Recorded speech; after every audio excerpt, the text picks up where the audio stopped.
Fala galera, estamos chegando para mais um R3M. É claro que eu convido você para deixar o seu like, para se inscrever no nosso canal e também compartilhar, divulgar esse bate-papo que a gente tem aqui semanalmente com pessoas da área de segurança. E ao meu lado ele está aqui de novo, Márcio Moreira. Tudo bem, meu irmão? Tudo bem, Renê? Tranquilo? Obrigado a você, internauta, que acompanha o R3M. E hoje, nosso segundo episódio, nós vamos receber o Dr. Diógenes Curado. Ele que por 30 anos atuou diretamente na Polícia Federal, aqui de Mato Grosso, e também foi secretário de Segurança Pública aqui do estado de Mato Grosso. Obrigado pela presença, doutor Diógenes. Eu que agradeço o convite. Obrigado. E a primeira pergunta é, como é que o senhor enveredou para o mundo da polícia? Desde criança. Desde criança. Como é que foi? A vontade era de pequeno, não? Como que é? Desde criança brincava bandido e mocinho, como que é? Assim, se falar assim, hoje fala muito essa questão de vocação, né? Sim. E se você faz uma reflexão, né? Não tinha vocação nenhuma para ser policial. Como é que aconteceu, né? Eu trabalhava numa biblioteca da faculdade, era auxiliar de biblioteca, assim, adorava, sempre gostei muito de ler, né? Então estava no lugar certo para mim, né? Lia muito e tal. E um dia eu estava indo para casa, saí da biblioteca, né? Próximo da minha casa tinha uma delegacia da Polícia Federal. E eu vendo ali, concurso para agente de Polícia Federal. Estou encaminhando minha vida, né? Vou prestar o concurso para a Polícia Federal. E fui prestando, eram várias provas. Naquela época, o concurso da Polícia Federal não era nível superior igual é hoje, né? Era nível médio. Tinha terminado o ensino médio? Eu ainda estava no segundo ano de Direito, né? Na faculdade, lá na mesma faculdade que eu trabalhava, eu estudava Direito lá, que é a FIUB, né? Hoje é a Uniub. E aí eu vi e falei assim, vamos fazer, né? Você foi passando as provas, né? Quando eu vi, né, eu já estava fazendo academia. E aí, falei assim, vamos decidir, né? Porque lá, conforme a sua nota, né, você tinha o local que você ia, né? Tomar posse, né? E aí eu tinha várias opções, várias delegacias. E meu pai, como ele trabalhava, né? Você já chegou a trabalhar aqui no estado de Mato Grosso, né? Ele foi servidor do Banco do Brasil. Falei assim, você não gosta lá de Mato Grosso? Vai lá para Mato Grosso, vai para Cuiabá. E aí eu escolhi Cuiabá, né? Vim para ficar o quê? 2 anos, né? 3 anos, né? Você é natural de onde? De Uberaba, de né? Uberaba, mineiro. Assim, a família é mineira. Na verdade, eu nasci no estado de São Paulo, porque meu pai, funcionário do Banco do Brasil, andava por várias cidades, né? Né? E aí eu vim para ficar aqui 2 anos, né? Já era noivo, né? Casei, trouxe a mulher, né? E hoje nós estamos aí, né? Já há quase 40 anos. Então o senhor não entrou para a Polícia Federal como delegado? Não. Como agente? Vai sair como agente de Polícia Federal, que era nível médico, eu falei, né? As provas, né, muito mais fáceis que hoje, né? Que hoje são bem mais complexas, né? Era português e conhecimentos gerais, né? Para mim, moleza, né? Para quem lia muito, né?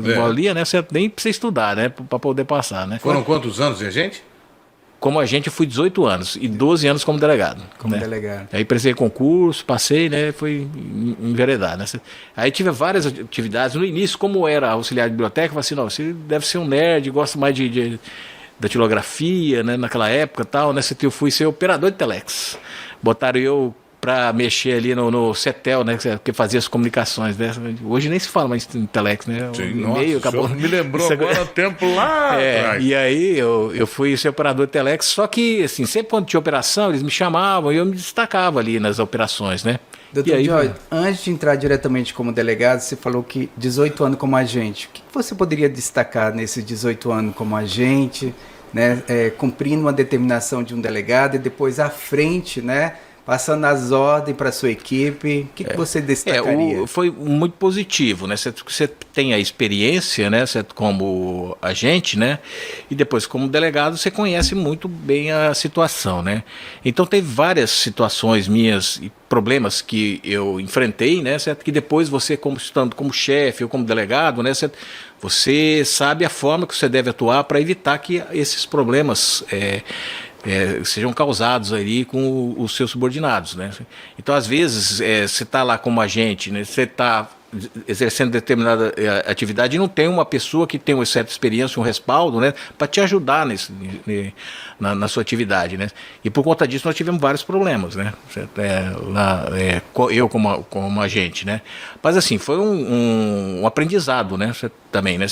As coisas vão acontecendo, você vai desenvolvendo o seu trabalho, né? Aí comecei, estava no CETEL, depois passei para a fazendária, especializei assim, nessa área de roubo aos órgãos públicos, né? Do FMT, que era principalmente, que tinha muita roubo. Você consegue lembrar a primeira operação como agente que esteve à frente? Primeira missão, sim. A primeira missão, como agente. qual a sensação sua? Olha, eu lembro assim, que foi uma prisão que nós fomos fazer, né? Assim, experiência nenhuma, eu tinha acabado de chegar. Né? Experiência nenhuma. E naqueles primeiros dias, né, quando você chega, até você entrar realmente no serviço, você tinha muita ansiedade, eu tinha muita ansiedade. E assim, tava muito nervoso e botaram eu com uma metralhadora, né, certo, vigiando um monte de preso, né, certo, ali e tal, né, certo. Então tinha assim, realmente uma ansiedade muito grande. Uma ansiedade tomando conta pelo medo também, né? Assim, né, mais ansiedade mesmo, né, de você não errar, né, você tinha medo de não errar, né, certo? Então assim, a preocupação maior era essa, né. E assim, sobre essa questão, né, assim, eu sempre fui um cara, naquele início, lá na Polícia Federal, era muito afoito, né? Assim, mais, assim, por dizer, até irresponsável. Às vezes fazia coisa, né, certo, que hoje, depois, né, você fala assim, ó, você não se pode fazer uma coisa dessa, né? Às vezes saía para poder, correndo atrás, de calção e chinelo, correndo atrás de um bandido, né, certo, né? Só de calção e chinelo sem camisa. Isso em Cuiabá. Em Cuiabá, né? Então, assim, e correndo atrás, né? Às vezes o cara poderia reagir, né? O ideal, né? Até que você tenha uma equipe, tenha uma segurança para poder fazer isso. Depois, futuramente, né? Já chefiando, depois como delegado, né? A gente procurou trabalhar melhor isso para evitar que os policiais que são seus subordinados tenham algum problema. Rapaz, eu vou dizer uma coisa para você. Você está dizendo aí, né, dessa primeira missão com uma metralhadora. Como é que foi essa história? Ó, tá aqui a metralhadora, vai. Não, assim, na verdade, na academia, você faz o curso da academia, você aprende a utilizar, né? Sim. Mas assim, né, você não faz um curso básico. A teoria é uma coisa, a prática é outra. E a Polícia Federal, naquele início, assim, não era a Polícia Federal que nós conhecemos hoje. Foi lá em meados dos anos 90, né? Eu entrei em 86, né? Então, assim, foi lá no meados dos anos 90 que ela começou a se especializar, né? Qualificar melhor, ter uma estrutura melhor, né? Então, assim, você vai lá na academia, aprende a dar o tiro e pronto. Você chegou aí, você não tem aquela especialização, você vai fazer uma atividade tática, né? Certo? É ideal que você tenha todos os padrões, você tenha um aprendizado em relação a isso, né? E nesses 30 anos já ficou no meio entre tiroteios, como que foi? Já, eu cheguei inclusive já numa dessas minhas operações, desses trabalhos, né, eu cheguei a levar o tiro, né, eu fui baleado, né, baleei também, né, então, assim, e não foi só isso não, também nessas atividades que eu tive, DRE, assim, não é muito comum DRE ter troca de tiro, sabe? Geralmente quando você vai numa situação mais controlada, mas já aconteceu fatos desses aí de que de a gente, na atividade, né, haver troca de tiro, feridos, né, então, assim, já ocorreu essa questão de você coloca a sua vida em risco, né? Doutor Jorge, nesse momento, o que passa na cabeça quando está entre um tiroteio, lembrando que tem filhos, família em casa, o que passa? Na verdade, isso foi no começo? Foi no começo, né? Quer dizer, então o senhor estava recém-casado? Recém-casado, não tinha filho ainda, né? Não tinha filho ainda, né? Então, assim, não passa nada, né? Passa que você tem que resolver a situação, né? Eu havia sido baleado, levei um tiro no peito, levei um tiro nas costas, um tiro na mão, né? Mesmo assim, atraquei com o bandido. Uma única ação? Numa única ação. Nós fomos fazer uma abordagem, né? O bandido estava armado, né? Ele surpreendeu, né? Baleou a equipe, né? Eu levei 3 tiros, atraquei com ele, né? E ainda consegui dar um tiro nele, foi um tiro no queixo que ele desfaleceu, né? Você prendendo a pessoa dessa forma, né? Mas nessa hora, né? Você não pensa em nada, a adrenalina está lá em cima, né? Você está para cima do problema, né? Você tem que resolver aquele problema, né? E naquela época tinha o EPI, o colete, nada? Tem nada. Assim, nada, né? Eu vim usar colete já no ano 2000, vou falar bem a verdade, né? Eu praticamente quase não usava. Não tinha essas especializações, essas questões de segurança, né? Antigamente essas coisas não eram. E nessa época os bandidos já tinham um armamento mais sofisticado, igual não, assim, a polícia? Não, assim, não era tanto não, sabe? Mas hoje é a questão mais recente, né? Aí a Polícia Federal mesmo, utilizava, tinha calibre 12, HK, a metralhadora HK alemã, que era muito boa, até hoje é boa essa metralhadora, né? Mas os fuzis mesmo, só já no final dos anos 90, início dos anos 2000, foi que nós tivemos... Mas assim, eu acho que era uma realidade diferente, né, doutor? Por exemplo, quando o senhor fala aí, final da década de 80, início de 90, eu sempre digo às vezes no Cadeia, né, no qual eu apresento, que antigamente medo bandido nunca teve de polícia, porque senão eles não eram bandidos, né? Mas havia um respeito maior. Quando chegava a polícia, seja ela de qualquer denominação, o bandido respeitava um pouco mais. Eu acho que depois que o negócio começou a desandar, não foi? Isso é verdade, né? A criminalidade aumentou muito, né? E o bandido especializou, né? Hoje nós vemos essas questões das facções criminosas, né? Você acha que grande antes problema. o bandido temia mais a polícia? E a Polícia Federal nunca trabalhou também. A pior área nessa área de segurança, de enfrentamento mesmo, é a área de assalto a banco, né? Assim, que é uma área que sempre quando você vai, né, você sabe que vai ter um confronto ali, né? E a Polícia Federal nunca trabalhou muito nessa área de assalto a banco. Eu já fiz várias operações nesse sentido, né, controladas, né? Mas assim, a gente via essa questão do novo cangaço, né? Novo cangaço que o pessoal chama, né? Não é uma coisa tão de nova agora, assim. tão nova assim. Isso existia já bem antes, né? Sempre ocorreu, né? Desde vai lá fechar a cidade, fechar uma área, né? Certo? E atuar, inclusive entrar lá no quartel da polícia, né? Certo? Dominar toda a situação, né? Isso era uma coisa que não era antiga. Mas a Polícia Federal, né? Certo? Pela especialização dela, ela trabalhava na área de entorpecente, que não havia muito confronto, né? É mais área de inteligência, né? Isso, assalto e tal, né? Contrabando. Então não havia muito essa questão aí desses confrontos, né? Que a gente posteriormente, né, até a Polícia Federal precisou se especializar, né? A criação do Comando de Operações Táticas, né? E aí foram criados os COTs regionais. Hoje nós temos aí equipes táticas regionais, né? A própria Polícia Civil também, né? Que tem, né? Até a Polícia Militar também que tem, né? Eles começaram a criar, né? E disseminar isso, né? Para que haja uma qualificação melhor do policial na sua atividade, né? Que é muito necessário. Eu vou falar aqui, né? Eu entrei em 86. Eu não cheguei a fazer um curso de especialização. O curso de especialização que eu fiz vamos supor, em 10 anos ali, né? Até 1996, foi de instalação de antena, né? De rádio, né? E sim, não tinha assim uma especialização mesmo, né? O próprio policial, e eu não lembro ali, né, que nesse período ali, dos próprios policiais fazerem cursos táticos, né? E essa capacitação que deve ser continuada, obrigatoriamente tem que ser continuada, né? Era muito necessária. A gente via aí, posteriormente, uma atividade, uma determinada atividade, às vezes você via questões ali que se poderia dar errado, né? Pela forma que você atuava, né? Até pela inexperiência, pela falta de você via ali, né? tiro para cima, e as questões assim, que você tem que chegar de uma forma mais segura, né? Então, assim, isso é uma coisa que eu sempre defendi, e depois na minha atuação como gestor, né, foi nessa questão da capacitação, que eu acho essencial. Né? Você atuou diretamente no combate ao tráfico de drogas, né? Na sua opinião, quais são os principais desafios de segurança, principalmente já que estamos na fronteira com a Bolívia? O crime muda, né? Naquela época, quando eu assumi a delegacia de entorpecente, inicialmente era como agente, eu assumia o núcleo de operações e fui também coordenar a área de inteligência. Isso aí, final dos anos 90, né? Era totalmente diferente do que é hoje. Como que na época passava? Tinha as cabineteiras ainda, mas esse tráfico com avião... Não, já tinha tráfico. Já tinha. Com avião e muito ainda, né? Só que você não tinha muito assim... Muita fórmula. Tinha muito, sempre teve. O que tem hoje, tinha também. Tinha aquele piloto que ia lá, buscava, deixava aqui, depois abastecia e levava para fora, né? Tinha assim, várias formas. Então você não mudou muito, não, né? Aí a questão é mais a forma de você identificar o problema, né?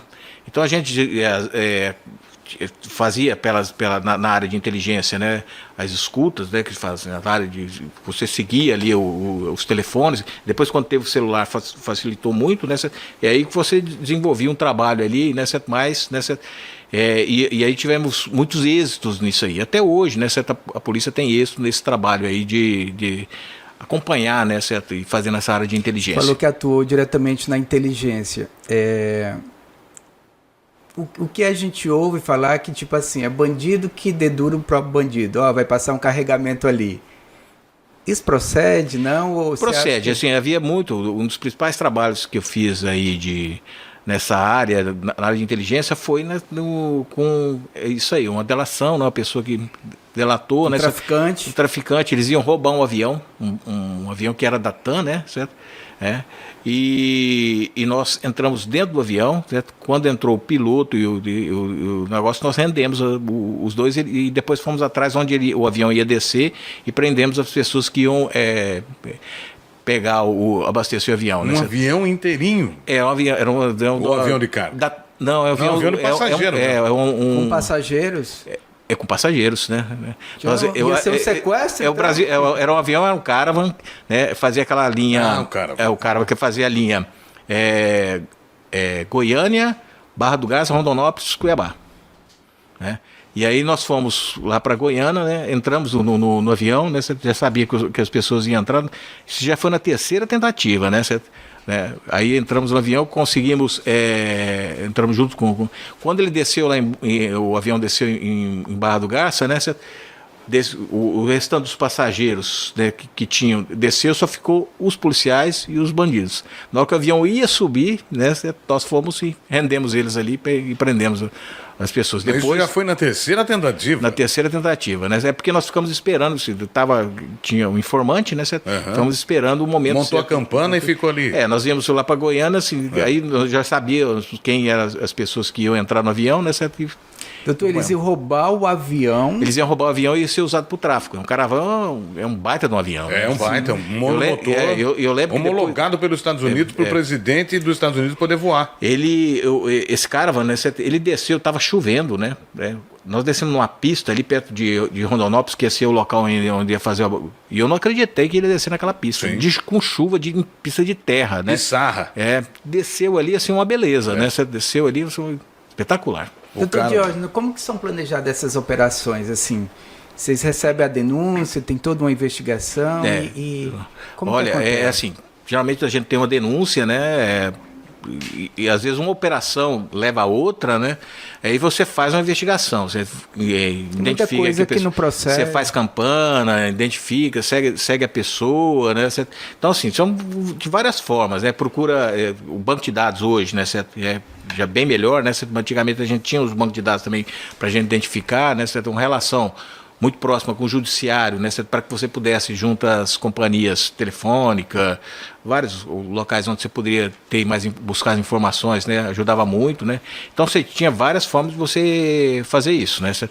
Então as operações, fala assim, né, aconteciam de várias formas. Nós fomos, num desses casos aí que eu tô falando, daqueles pilotos antigos. Calma aí do caso. Calma do caso que eu quero voltar no Caravan. O senhor disse que prenderam os caras dentro do Caravan e chegaram até o destino final ou não? Onde prenderam mais pessoas? Não era o destino final, era onde que eu fazia o abastecimento. Aí prendemos todo mundo.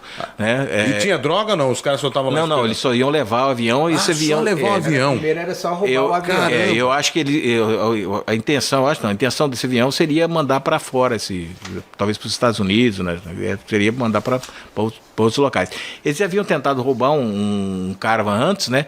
Só que eles desceram numa pista errada, né? De bater o avião, né? Ele ficou danificado, eles incendiaram isso aí. Aí isso era a segunda tentativa para roubar um Caravan. Caramba, agora pode entrar nesse outro caso aí, doutor. Bom, então assim, estava contando essa questão de... o principal trabalho que se desenvolvia era ir atrás dos pilotos que faziam esse trabalho de buscar as drogas. Às vezes eles buscam na Bolívia, na Colômbia, né? O Mato Grosso, né? Ou era um depósito, chama uma paiol, descia com a droga aqui, depois ia descer para o caminhão, ou era um local de abastecimento. Então, se você acompanhava esses pilotos, né? E tinha um desses pilotos que nós prendemos, depois ele saiu, tinha mandado de prisão contra ele, né? Falando operação, né? Aí ficamos sabendo que ele tinha uma namorada e a namorada ia encontrar com ele, não sabia onde. Né? Assim, vamos prender essa pessoa. Ela saiu ali de uma região próxima de Cáceres, né? Nós fomos acompanhar de carro. Ela entrou no ônibus, nós fomos acompanhando de carro, né? Achava que ia ser aqui, próximo de Cuiabá, mas não. Foi seguindo, entrou lá para Goiás, passou de Goiás, estava lá em Minas Gerais. Foi prender a pessoa lá em Tuiutaba. Na hora que ela chegou, né? Ela chegou no ônibus, pegou o táxi, nós perdemos a mulher, né? Aí estava lá na cidade, não sabia onde que ela tinha ido. Conseguimos localizar o taxista que levou ela e ele nos indicou. Aí saíram de madrugada, nós ficamos até 5 horas da manhã. Na hora que saíram, o piloto saiu com a mulher, nós fomos lá e prendemos. Então, assim, atividades eram muitas, né? Se você, às vezes, o pessoal pensa que só fazer um grama de telefone você resolve o negócio. Não, e tinha falta de tecnologia naquela época também. Hoje você vai no GPS do celular, você consegue rastrear a pessoa. Mas assim, naquela época não é fácil não, porque cada hora o crime muda, utiliza outras formas para poder burlar, né? Quais são as principais dificuldades que a polícia enfrenta para esse combate ao tráfico aqui no estado? Eu acho que o grande problema que nós temos no estado hoje, né, é a tal da facção criminosa, né?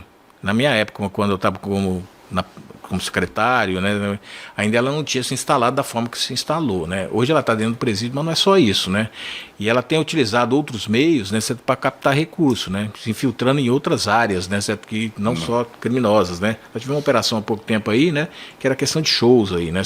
Então assim, né, hoje o grande problema é você controlar isso aí, né?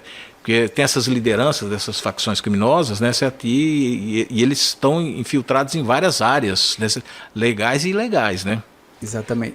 Você falou que, enquanto secretário, né, você que nos acompanha, o Dr. Diógenes Curado também foi secretário de Segurança Pública aqui no estado de Mato Grosso por 5 anos, né? Sim. E aí você fala que ainda as facções ainda não estavam bem organizadas. Não, naquela época ainda não. E hoje a gente vê um descontrole, né?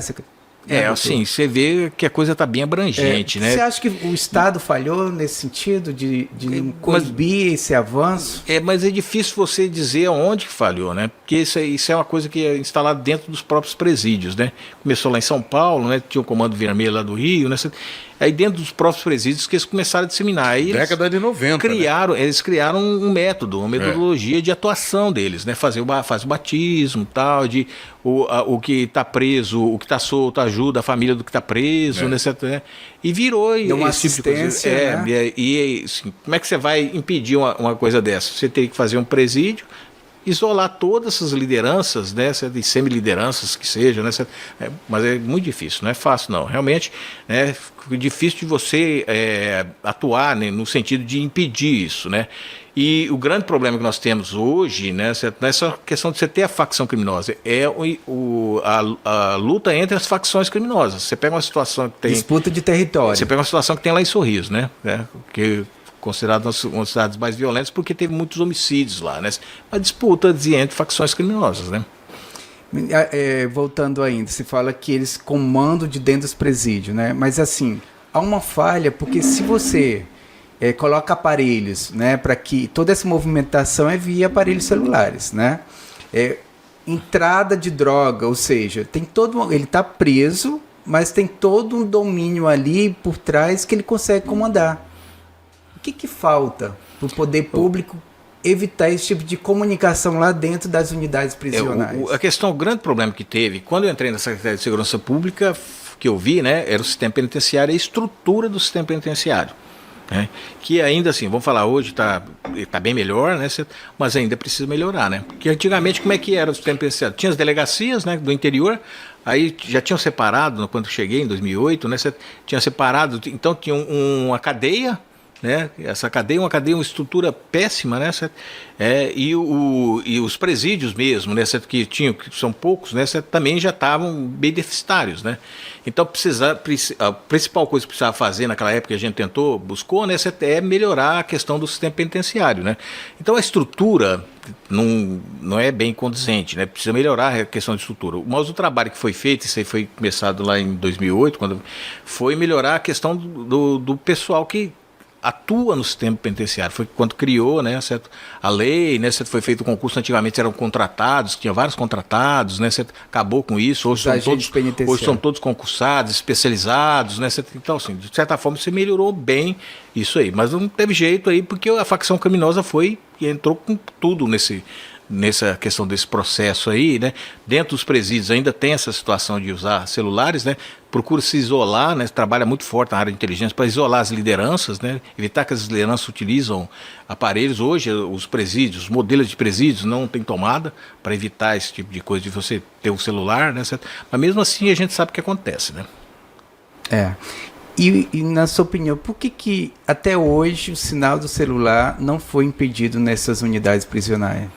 Lá naquela época que eu estava lá em 2009, 2010, falava sobre essa questão de bloquear o sinal do celular, né? Mas nunca vi que essa fosse uma tecnologia que desse resultado mesmo, né? Se fosse uma tecnologia que desse resultado, eles tinham resolvido esse problema já, né? Não só no Brasil, né? Tinha resolvido em qualquer lugar, né? E essa questão de usar não é uma coisa que só no Brasil, né? Não, no mundo celular. todo, a gente vê. A questão é mais uma questão de tecnologia. Eu acho que o que preciso fazer é ser presídios sem tomada, sem qualquer forma que a pessoa utilize o aparelho celular. A gente está falando de facções criminosas, você também atuou diretamente como delegado de combate ao crime organizado. Como foi sua experiência aí? Na sua época, o que estava em alta nesse sentido? Foi bem tranquila, né? Assim, a passagem, né? Porque primeiro eu estava como agente, né? Como agente, eu fui chefe da delegacia de repressão entorpecente, que não tinha delegado, aliás, tinha delegado, mas eles preferiram colocar eu pela minha experiência. E aí, assim, eu entrei como delegado, já entrei como chefe da delegacia, a função que eu já tinha exercido. Já estava exercendo. Aí logo, né, certo, a Delegacia Regional de Combate ao Crime Organizado, que hoje tem um outro nome, que é Delegacia Regional de Polícia Judiciária, né, na Polícia Federal, é um outro nome. O DRCOR, né, havia sido recém-criada, né, certo, né? Aí tinham os outros delegados que exerciam, né, certo? Aí saíram tal, e eu estava aqui em Mato Grosso, já tinha uma especialização, entrei para atuar. E aí peguei alguns casos assim, bem emblemáticos, né? Por exemplo, Calma que os casos emblemáticos o senhor vai contar daqui a pouco pra gente, que eu tenho que fazer um agradecimento aqui dessas quiches maravilhosas que chegaram aqui pra gente degustar. Daqui a pouquinho já pode cortar, viu, doutora? Isso é pra comer, não é pra ficar só olhando, não. Que a gente aqui não pode... é um pavê. É uma quiche, né? Olha, agradecer aqui ao Val.untar, tá bom? Se você quiser ter na sua festa, no seu restaurante, enfim, quiches maravilhosas como essa, entra agora no Instagram aí, ó, @Val com WWAL.untar, tá bom? Val.untar. E o telefone, se quiser anotar, vai pôr na tela também, é o 99998. Pô, é um monte de 9 aqui, cara. 999. Tá faltando um 9 aqui, velho. Tá faltando um número aí. 9998-8188.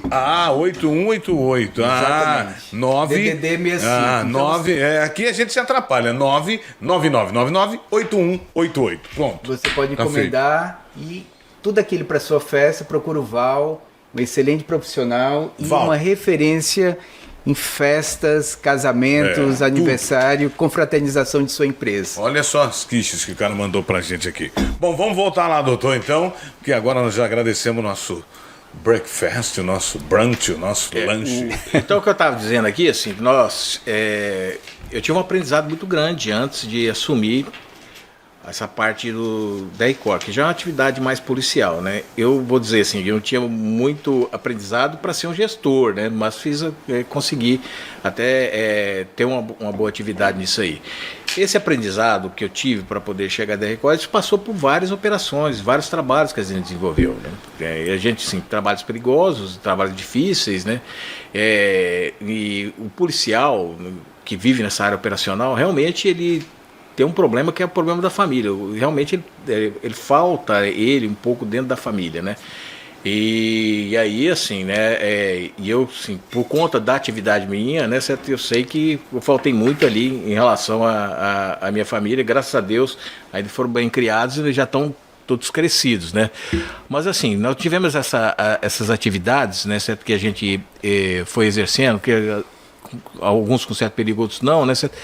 Mas o que foi a Polícia Federal, quando nós chegamos ali naquela parte do estar no DRCOR, né, nós fomos crescendo junto com eles, né? Como você estava vindo, atuando, né? Você chegava, quando nós chegamos lá, né? Você já estava num processo, né? Que você veio junto com ele. Aí, como nós assumimos aí a Delegacia Regional de Crime Organizado, né? Você muda um pouco, porque você sai do entorpecente, que é uma determinada especialidade, e vai entrar em outras, né, certo? Que é principalmente corrupção, né? E aí teve alguns casos bem emblemáticos aí nisso aí, né? Porque a operação, assim, que eu acho que talvez uma das que até hoje é considerada uma das maiores operações que foi feita foi a Operação Sanguessuga. Né? Exatamente. Você foi responsável, né, por investigações que teve repercussão nacional, entre elas a Operação Sanguessuga, né, que foi um desvio de ambulâncias, né, de superfaturamento e que envolvendo inclusive parlamentares, agentes públicos e também empresários, né? Essa Operação Sanguessuga foi bem emblemática. Na verdade, quem tocou ela, né, inicialmente ali, foi o doutor Tardelli Boaventura, hoje é um juiz lá na Bahia, né? Excelente delegado. Ele tinha feito uma operação antes, que é a Curupira, você deve lembrar, né? Também Curupira. Foi uma operação bem emblemática, né? Só que a Sanguessuga é até hoje lembrado como uma das grandes operações que teve, porque ela pegou uma situação muito complicada com essa questão das ambulâncias, né? Aí quando eu assumi ela, né, certo? Porque o Tardelli, quando a operação foi desencadeada, ele saiu, logo ele saiu. E tinha vários inquéritos ainda, ela tinha muita coisa que a gente estava sendo investigado. E uma das questões que foram investigadas, não sei se vocês lembram, muita gente vai lembrar, né? Você tem a questão lá do dossiê contra o PT, que foi um caso de repercussão nacional. Outro caso também de grande repercussão. Que teve, que ela veio ali da própria Sanguessuga, né? Os alvos ali da Sanguessuga estavam vendendo um dossiê contra candidatos do PT, né?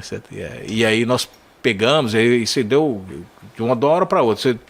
Foi na quinta-feira, no domingo já tinha 50 repórteres plantados lá na Polícia Federal, né? Querendo buscar informações, porque na verdade havia possibilidade disso mudar a eleição, né? O que aconteceu ali foi que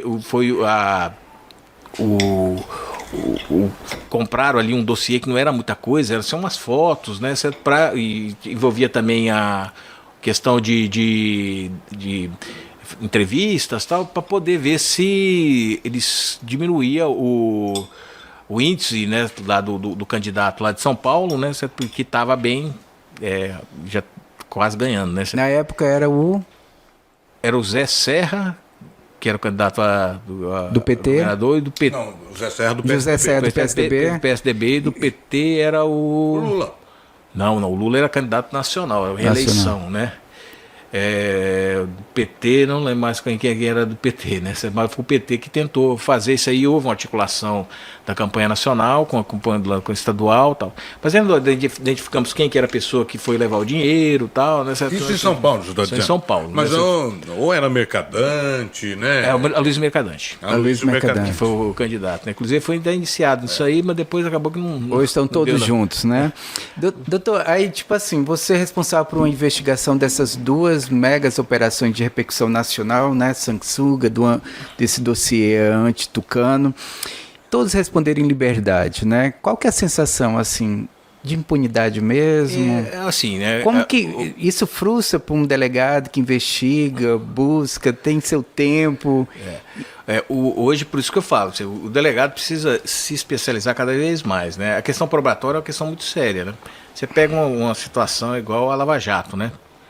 Várias provas que nós tivemos lá, né? Muitas foram, porque é uma questão legal também, né? Ele tem que ter esse olhar voltado da questão da legalidade, do trabalho que você vai desenvolver. Hoje, como advogado, eu sei, né? Você tem também vários mecanismos para poder frear, né? Esse tipo de coisa. Então, realmente, assim, quando você vê numa situação dessa, você lembra que eu contei o caso do avião, né? Sim. Pois assim, né? Foi preso, isso aí eu acho que foi no mês de outubro. Eu lembro, no Natal, né? Eu estava no shopping Três América, né? Então lá com minha esposa numa loja, do meu lado estava o cara que era o chefe da quadrilha, que tinha sido preso, já estava solto, né? Então você olha assim e fala assim, pô, mas que situação, mas é do jogo, né? Você tem que saber, né, que o jogo é esse também, né? Eles vão ter mecanismo para poder sair também, né? Mas é frustrante. Não chega a ser uma coisa assim que você vai gostar, né? Mas é paciência, né? Você tem que saber que sempre você vai ter que estar atuando. O que eu sempre coloquei, né? E eu acho que é importante que se saiba, né? Que o processo não para, né? Você sempre vai ter que estar atuando, né? Parou para mim no dia que eu aposentei, né? Que foi aposentado, né? Mas você sempre vai ter que atuar para poder combater a criminalidade, que isso aí não vai acabar, né? Não, de jeito nenhum. Infelizmente, os caras vão criando mecanismos novos e continuam. Doutor Diógenes, e diante de todos esses 30 anos à frente da Polícia Federal, esses momentos de tensão em troca de tiro, chegou a ser baleado, Onde você buscava, assim, aqueles momentos assim, eu preciso de um novo fôlego, né, para essa caminhada, essas investigações que não deram em nada, né, depois o preso já está liberado. Onde que você busca, assim, recarregar suas forças, sua energia? Assim, sempre da família, né? A gente sempre está sendo do lado, né? Mas, assim, o jogo é interessante. Assim, quando você faz atuação, né? Eu contei alguns casos, mas tem outros casos, assim, que você vê... Quando você consegue ter um êxito num trabalho, né? É muito gratificante. Teve um caso aqui, eu vou contar que esse caso é um dos mais emblemáticos. Uma vez eu contei com meu filho, quando ele era criança, né? Agora, meu filho adulto, eu fui... jantar com ele, junto com o cunhado dele no restaurante lá em São Paulo, né? O cunhado dele veio e falou assim, seu filho me falou sobre um caso aí e tal. Aí eu falei assim, mas ele lembrou desse caso, né? Que é um caso, assim, emblemático, né? Quando você tropeça no bandido, né? É uma operação que a gente sabia que o avião ia descer numa região próxima ali a Tangará da Serra, e a gente conhecia quem eram as pessoas que iam dar o apoio no abastecimento. E nós fomos de manhã, passamos seguindo essa pessoa. Chegamos, a contratar motoboys, né? Fomos na garupa e seguindo e tal. Né? De repente, a gente ficou sabendo, já no meio da tarde, pro final da tarde, né? Que o avião já tinha descido e o piloto estava no hotel, né? Aí, né, assim, eu coordenando a operação, era chefe de operações, eles queriam que os policiais que estavam com a gente falaram, vamos lá pegar o cara e dizer onde que está a aeronave, onde está a droga. Eu falei assim, pera... não dá para fazer isso aí, né? Não, vamos falar com o delegado. Ligaram pro delegado aqui em Cuiabá, falei assim, não, tem que fazer. Eu falei assim, não vai fazer. Então, se eu acho que tem que fazer, então, o senhor vem aqui, né? Vamos fazer, tá? Aí o delegado falou assim, tá bom, tô indo para aí. Ele tô indo para Tangará. Nessa época, a gente acompanhava um telefone que era um Global Star, né? Global Star, né? Hoje não existe, né? Não se fala mais, né? Esse telefone, quando você... Opa! Tá ótimo. Obrigado, né? Aí o Global Star, quando você recebia acompanhava a ligação, ele deixava isso aí já início dos anos 2000, né? Não tinha essa tecnologia que nós tínhamos hoje. Sim. Ele dava a coordenada do GPS do local, né? Nisso que o delegado estava vindo de Cuiabá para lá, né? Nós ficamos sabendo de 10 pontos ali, né? Da pessoa tentando comunicar. Então tinha 10 pontos de GPS para você tentar localizar isso aí. Beleza, vamos lá, né? Vamos correr atrás desses pontos, né? E eu sempre fui muito bom para mexer com essa parte tecnológica. Lancei os pontos no GPS, né? Não tinha celular, não tinha um negócio com GPS, não era nada, era o GPS antigo. Lancei os pontos de GPS e vamos lá, né? Já de noite para madrugada, né?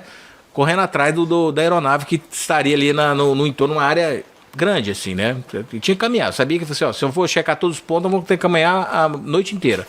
E a gente foi andando, né? Chegamos no primeiro ponto, nada.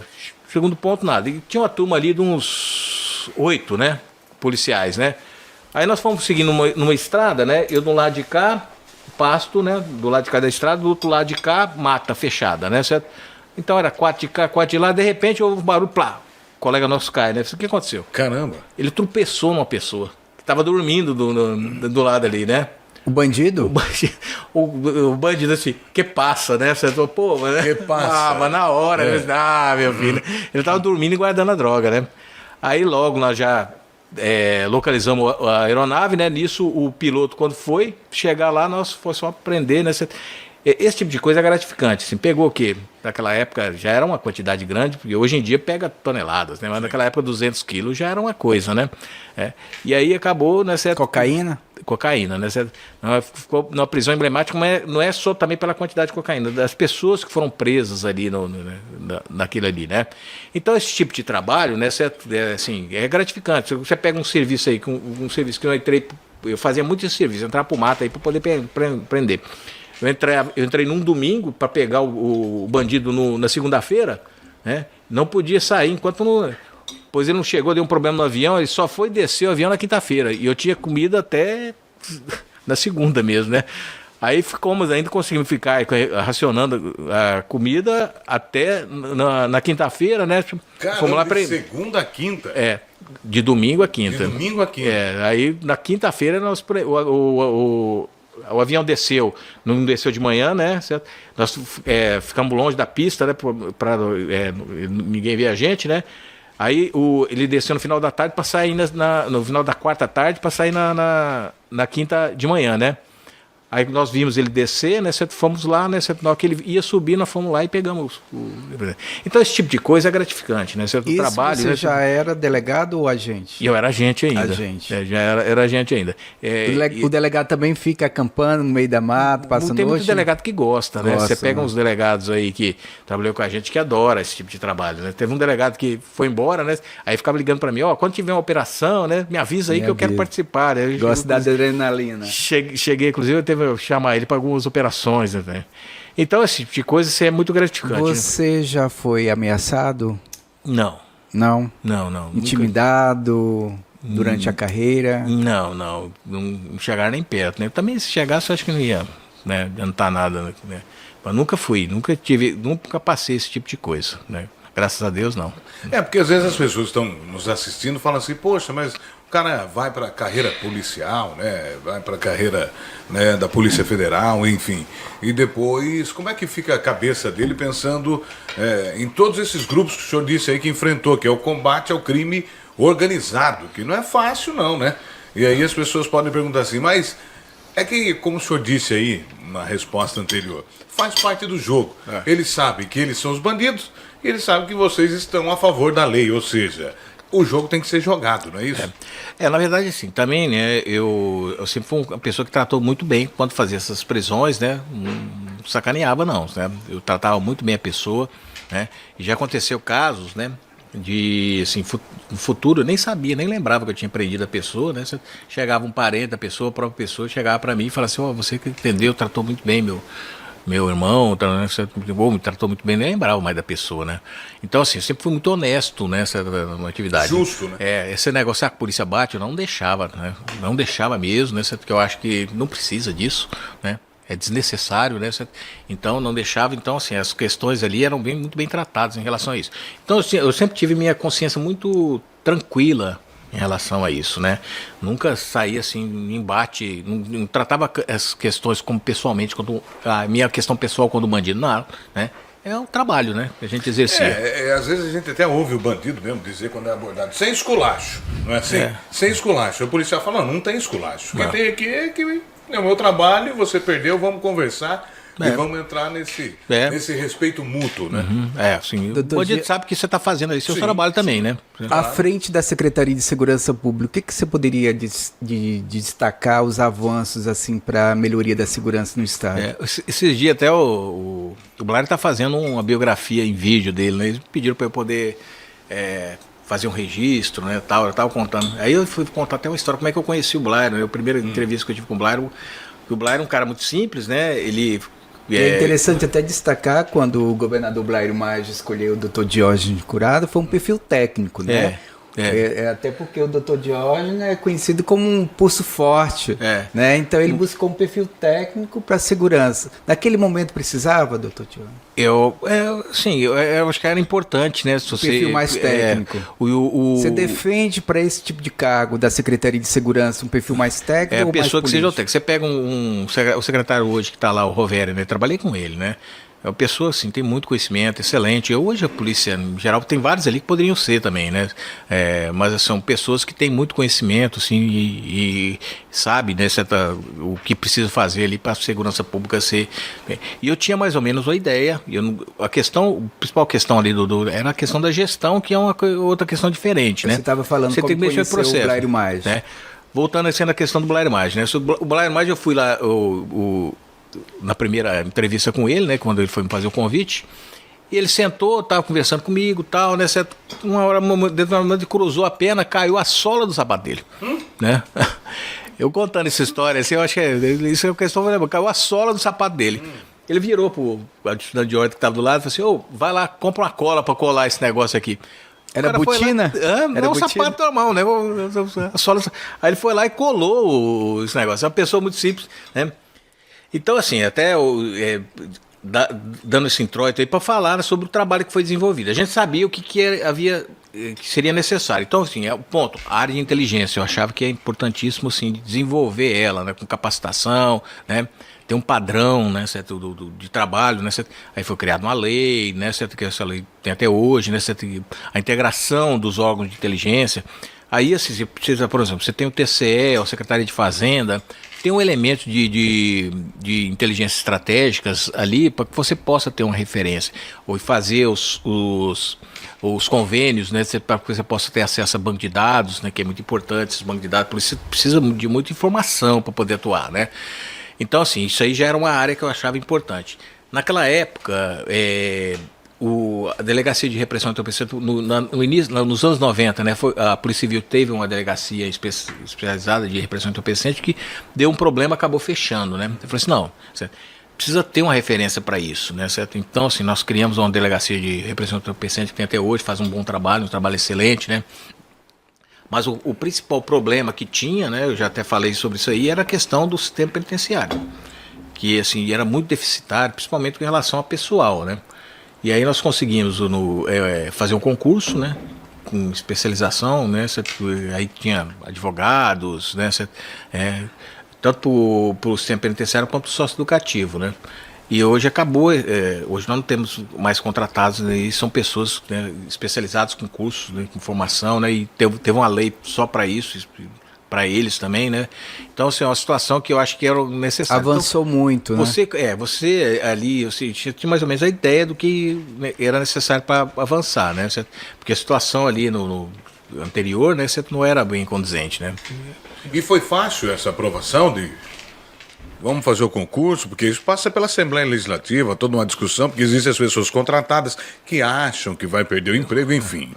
Uma coisa que, assim, que eu sempre tive, isso aí foi o que me levou também para a secretaria. Eu sempre fui um cara muito bom de diálogo, né? Tá. Assim, eu tinha uma relação muito boa, assim, antes de entrar para a Secretaria de Segurança Pública, com a Justiça Federal, né, com o Ministério Público Federal, com a Justiça Estadual, com o Ministério Público Estadual, assim, uma relação excelente mesmo, né? Eu comunicava com ele, eu falava assim, porque às vezes tem esse negócio assim, não, porque o Ministério Público está entrando na área que é da polícia, né? Eu falei assim, não, enfim, você pode até achar isso aí, mas você não vai deixar de comunicar com ele, você não vai deixar de falar com ele, né? Você não vai tentar impedir o trabalho que ele tem que exercer, né? Então, deixa fazer. Então eu tinha sempre esse diálogo. Depois, quando entrei na secretaria, até eu lembro que o primeiro deputado que foi lá falou assim, você não precisa marcar a agenda para você vir aqui falar comigo, não, tá? Só vem aqui, ou me liga, né? Você fala assim, tô indo aí, beleza, eu te atendo. Se eu estiver fazendo alguma coisa ou tendo outra reunião, eu paro aí, se for coisa rápida a gente resolve. Então, assim, sempre teve esse diálogo. Para poder aprovar essa lei, assim, o mais difícil foi definir os quantitativos ali, né? Quais aí foram? Foi um trabalho que foi feito com a SAD, né? E aí a equipe, nós fizemos primeiro um planejamento estratégico, né? Eu já conheci um pouco sobre planejamento estratégico, fizemos um planejamento estratégico do sistema penitenciário, para a gente começar a definir o que era necessário para o trabalho. As dificuldades que você encontrou à frente da CESP? A principal dificuldade era mesmo a questão do sistema penitenciário, né? Eu sempre falo assim, o maior problema que eu tinha era o estacionamento que tinha, o negócio que de vez em quando dava um quebra-pau lá dentro, você tinha que ficar administrando um problema que era o estacionamento que tinha em frente ali né? Que você às vezes... Da CESP? Você lembra quando separou, né? O Paulo Lessa, o saudoso Paulo Lessa, né? Que morreu agora recentemente, né? Quando você parou, né, você disse assim, tem que destinar um pouco do estacionamento ali pro pessoal. E foi tirar um pessoal dali daquele estacionamento, foi um quebra-pau danado, né? Aí, às vezes, você tem que administrar esse tipo de coisa, né? Mas o maior problema que você tem, os maiores desafios, era essa questão do sistema penitenciário, que até hoje dá problema, né? Até hoje você tem dificuldade em relação à alimentação de preso, né? A estrutura, né? A questão de movimentação de preso, né, esse tipo de coisa aí, se você não souber trabalhar bem, né, você tem dificuldade, né? Essa questão de alimentação de preso, eu tive dificuldade enorme em relação a isso, né? Que sentido? No sentido do contrato, que você tinha que fazer o contrato, a alimentação, a qualidade da alimentação, nós tínhamos que criar um grupo, né, que fazia as fiscalizações, e o pau quebrava. Você é favorável que o preso trabalhe para pagar o que ele consome ali dentro? Nem todos os presos, mas assim, né, é bem favorável, até porque isso aí é uma coisa que ocorre e beneficia muito, né? Várias questões, esses dias aí, eu fui ali em Pontes Lacerda, né? Eles estavam fazendo uma reforma lá na área politécnica, não é reforma, eles estavam construindo uma área da Politécnica com a utilização de presos lá do penitenciário. Recentemente entrou até uma polêmica sobre implantar ou não, instalar ou não ar-condicionado no presídio? Qual que é a sua opinião? Sim, mas aí vai ter que ter um ponto vai ser central, né? Eu não sei, eu vou falar bem sincero. Quando eu cheguei aqui, né, eu demorei o quê? 1 ano para ter ventilador, né? Quando cheguei em Cuiabá, né? Eu não tinha nem ventilador, né? Para usar ar-condicionado, uns 10 anos, né? Então, assim, o que você acha que é necessário? Hoje as escolas estão tendo, né? Tudo está tendo, né? Mas eu não faço uma avaliação se isso aí seja obrigatório mesmo ali, né? Talvez... Não, eu fico preocupado, porque se os caras de Mossoró conseguiram fugir pelo duto de energia elétrica, que é não sei quantas polegadas, mas é isso aqui, você imagina um ar-condicionado central. Isso aí eu nunca... os caras vão fugir, nem meu velho. Cogitaram comigo, né? Mesmo ventiladores, a gente sabe que tem, né? E aí, assim, o presídio tem as áreas que são áreas mais restritas, né, e outras mais abertas, né? Eu acho que em determinadas áreas você tem um ventilador, alguma coisa ali, talvez, né? Você sabe que ele não vai ser utilizado para crime também, né? Mas assim, né? Tem determinadas áreas ali que não tem condição, né? A gente tem que tomar cuidado com isso aí. Assim, para você fazer tudo bem, né? Fácil, né? Mas tem que ter uma estrutura, uma forma, um projeto que eles não vão utilizar aquilo ali para fugir ou para carregar um celular, né? Diante da sua experiência à frente da Polícia Federal, né, como gestor da Secretaria de Segurança Pública por 5 anos, né, na sua opinião, quais as melhorias, né, as mudanças necessárias no combate tanto às organizações criminosas, às facções e ao tráfico de drogas aqui em Mato Grosso? Eu acho que a Polícia Federal precisa melhorar muito a questão da estrutura de pessoal, né? Polícia Federal. E salário também, que o salário da Polícia Federal... Fazer concurso público e melhorar o salário. Hoje, isso já veio lá na minha época, um dos melhores salários da polícia no Brasil é da Polícia Judiciária Civil. O PM também ganha muito bem, né? A Polícia Federal está bem abaixo.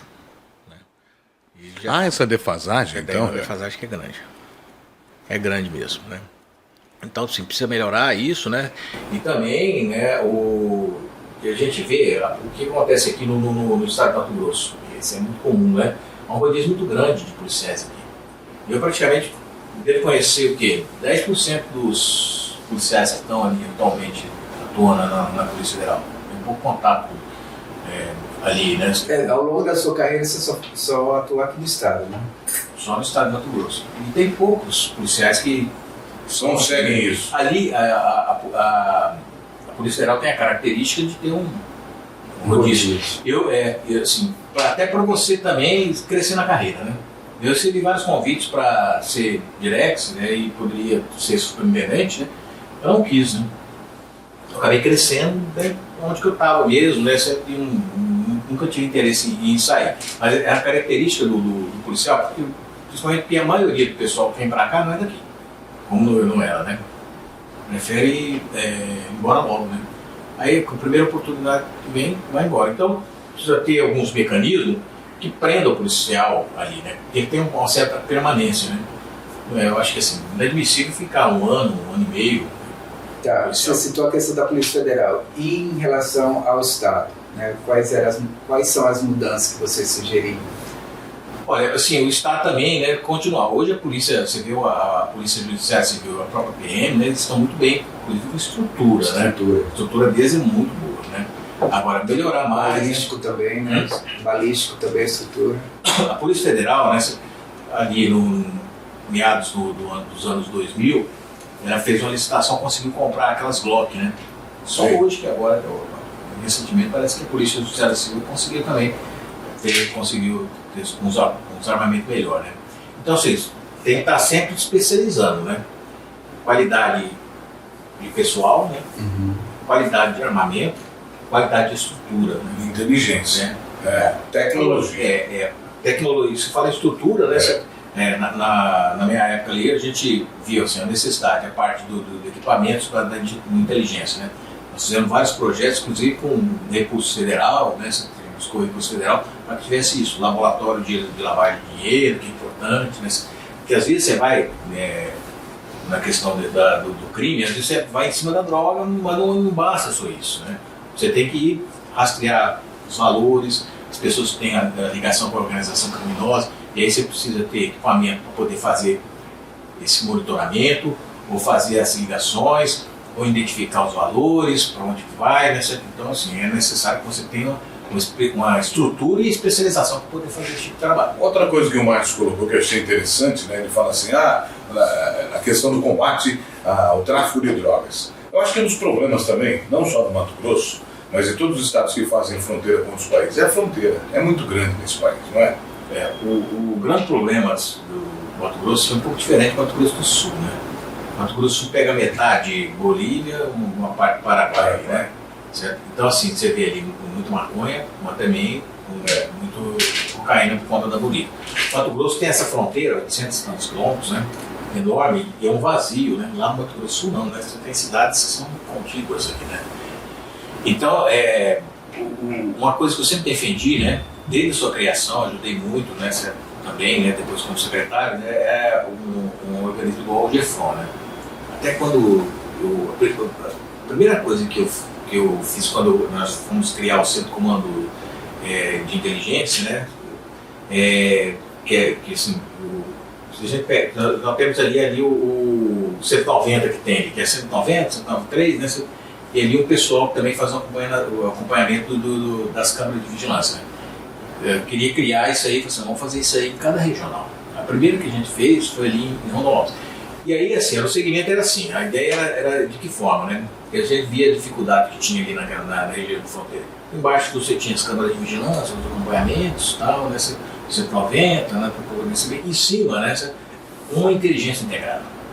Tá de Polícia Judiciária Civil, a PM e o GEFRON junto, trabalhando. Mas se tem uma certa dificuldade, porque a inteligência que a Polícia Judiciária Civil faz é diferente um pouco do GEFRON e da Polícia Militar, que é uma inteligência do GEFRON, chama de inteligência mais estratégica, né? Um trabalho mais com informação, com prevenção, e a Polícia Judiciária Civil faz uma inteligência mais operacional, né?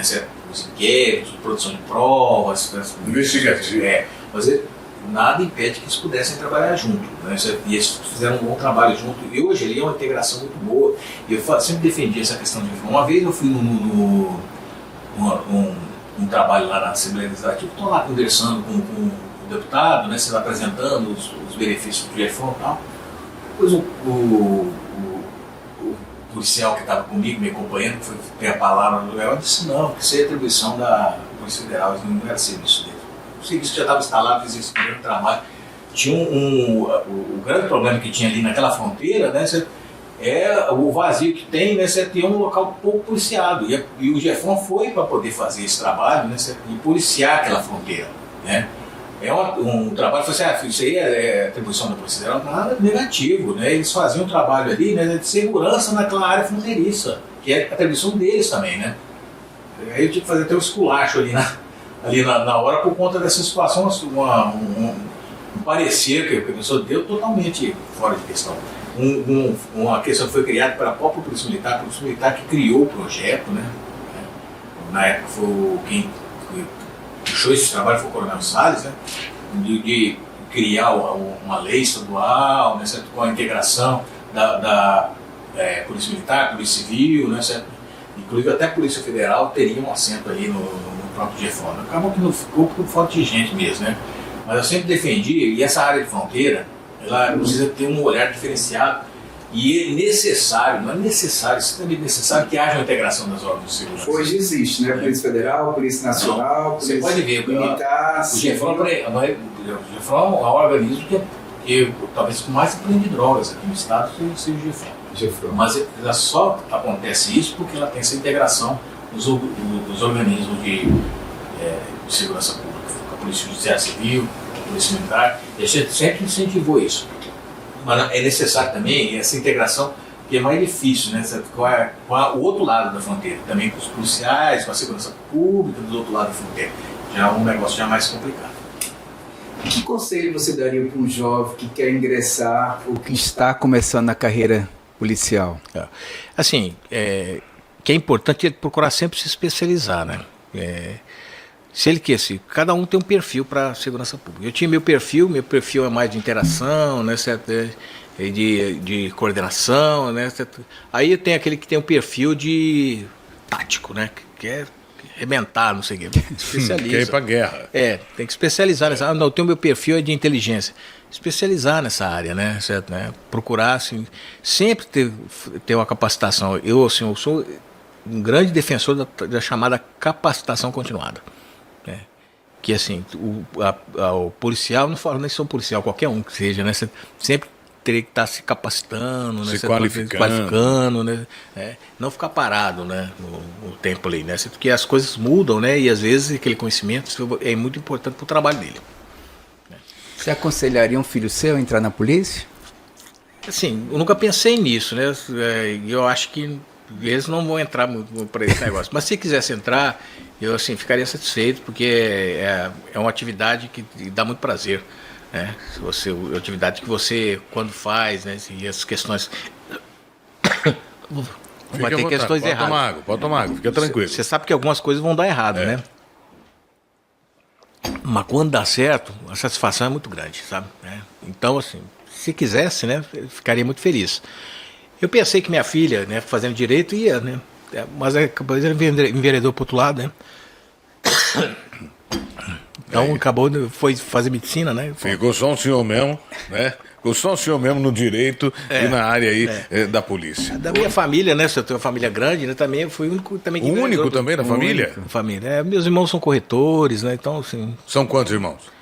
Eu tenho 6 irmãos, né? Um já falecido, né?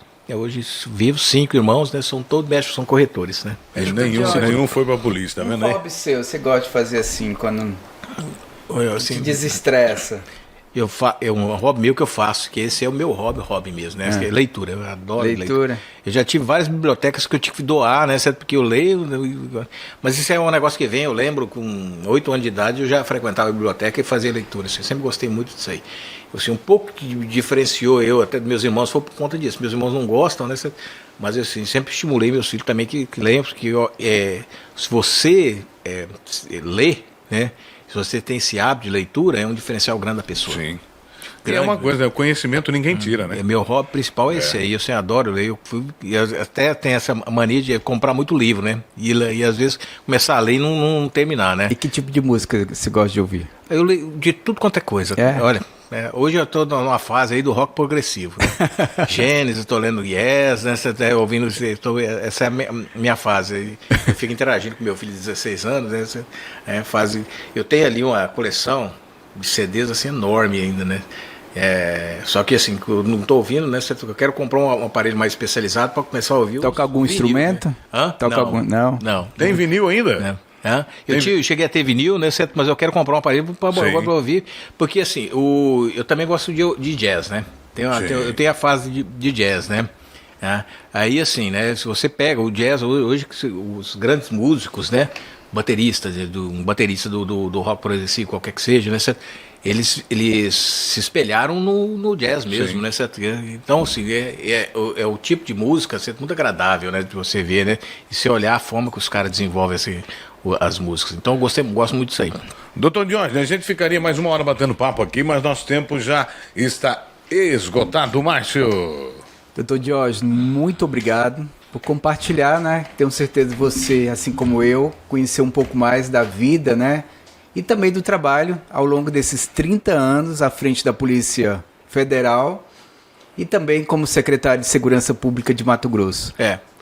Eu que agradeço aí o convite, né, de poder falar. Eu sempre falo, né? Essa tal do registro é importante, né? Eu estava citando aí que eu gosto muito de biografia, né? Às vezes você pega uma pessoa, né? A biografia que eu estou lendo agora é do Alexander Hamilton, que ele tem até um musical, tal, mas ele viveu na época da Revolução da Independência Americana, lutou na Independência Americana. Assim, você vê como as pessoas registram aquilo ali, as coisas que estão registradas, você não acredita, né? Você guardando aquelas cartas. Então é importante, né? Ele tem uma história muito fascinante, né? E tem muitas coisas assim que são esquecidas, né? Então, assim, é importante fazer esses registros. Eu acho que vocês, profissionais de imprensa, aí, têm uma responsabilidade muito grande para que isso possa ser guardado, né? E hoje está aposentado, né? Você está atuando em quê, doutor Diógenes? Hoje eu sou advogado, né? Advogado. Eu, assim, aposentei querendo aposentar, né? Aí, assim, né, não teve, né? Porque ainda tem, como diz, você tem que dar alpiste ainda para passarinho, né? Tem filha meu ainda que, né, ainda vai para a faculdade, né? Tem 2 filhos, tem 3 filhos, 2 filhos já estão, né? Já foram entregues aí, né? Encaminhados, né? Mas tem ainda precisa, né? E aí eu comecei a advogar, né? E gostei também da atividade, né? Eu acho que qualquer atividade que eu for fazer, eu vou acabar gostando, né? Mas eu gostei da atividade e estou hoje advogando aí, evitando trabalhar na área penal, porque até para não dar um certo conflito, quando eu fui para advogar, né, eu esperei 2 anos depois que eu me aposentei, né? Mas eu acho assim que é uma área assim, que eu conheço muita gente, às vezes você cai numa armadilha dizendo que você, como você é amigo do delegado, você é amigo do juiz, né, você vai ter uma facilidade, que isso é uma armadilha, né? Não, isso não existe. Então, assim, hoje nós estamos aí nessa área da advocacia, procurando, né, sofrendo um pouco, porque o advogado sofre também, viu? Né? Mas sofrendo um pouco, mas assim, é de verdade que a gente consegue ter um certo prazer. Obrigado, doutor Márcio. Fechou, velho. Não vai fazer mais pra você deixar o Márcio, ele fica aqui até amanhã cedo fazendo pergunta pro doutor Diógenes. Obrigado pela participação. Volte mais vezes aqui. Sempre um prazer receber. Só fazer o convite aí. Eu tenho uma amizade com o Márcio aí de longos anos, né? Até eu tava falando assim, ó, não é fácil ele me pegar, não, né? Mas eu tinha um compromisso com ele, né? Eu contei essa história para ele, né? Mas essa amizade que eu tenho com ele de muitos anos aí, já participei de vários programas do Cadeia neles, né? Então, assim, é uma pessoa que eu gosto muito, né? Obrigado aí pelo convite. Nós que agradecemos a sua parceria ao longo de anos, né? E muito obrigado mais uma vez. E você em casa, não esquece de dar um like aí, compartilhar esse link aí para seus amigos, para que eles possam também conhecer a vida desse profissional de segurança que fez história aqui em nosso estado, né? Até a próxima. Até a próxima. Obrigado.